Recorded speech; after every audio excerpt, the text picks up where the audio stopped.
Welcome to today's video, friends. Today we are going to study about a selective group of American poets who gained popularity in America in the 19th century. So these poets were called as the Fireside Poets. So fireside poetry is the kind of poetry which was widely read in schools and at homes in America in the 19th century. They were also read out at public gatherings. These poems were very simple and easy to understand, and they had strong moral values. The poems also expressed patriotic sentiments, and they had a nice musical rhythm in them. Fireside poetry is the kind of poetry that was read out when families assembled by the fireplace. The poets who composed this type of poems were called fireside poets. Henry Wadsworth Longfellow, we have all heard his name. He was the most popular fireside poet. He was the most famous of all the fireside poets, and he was popular because he had a way of narrating his story. It was narrative poetry, and that is why he was popular. And he wrote about legends, and Longfellow's poems were easy to understand, and that is why his poems gained popularity. And they were also musical in nature, and also his poems were emotional in tone. Now let us look at some of his important works. One is Paul Revere's Ride, the Song of Hiawatha, a Psalm of Life. These were poems composed by Longfellow. Now, main characteristics of Longfellow's poetry: they were patriotic in nature, they were also optimistic, and his poems basically had moral lessons in them, and that is why they were so popular. Also, the poems had rhyme and rhythm, and these were smooth in nature, and that is why people found them easy to read and easy to remember, and that is why Henry Wadsworth Longfellow is considered as the most important fireside poet. Next comes William Cullen Bryant. He was also another fireside poet, and he was one of the earliest romantic poets of America, and he was also popular for his nature poetry, and he was known for his reflections on the passing of life.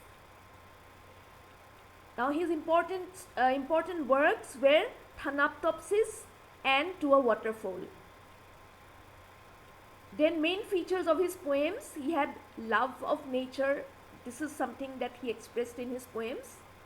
His poems had a serious tone. They were also philosophical, and his poetry had a strong romantic influence. Then we have John Greenleaf Whittier. He was a Quaker poet, and he was somebody who opposed slavery. His poetry was religious in nature. Also, his poems were humanitarian in tone. And Snowbound and Barbara Frietchie, these are some of his important works. Now, what were the main features of Whittier's poetry? They were simple, they were homely, and they were rural in nature. Whittier's thoughts were against slavery, and he often expressed them in his poems. Another important fireside poet is Oliver Wendell Holmes Sr.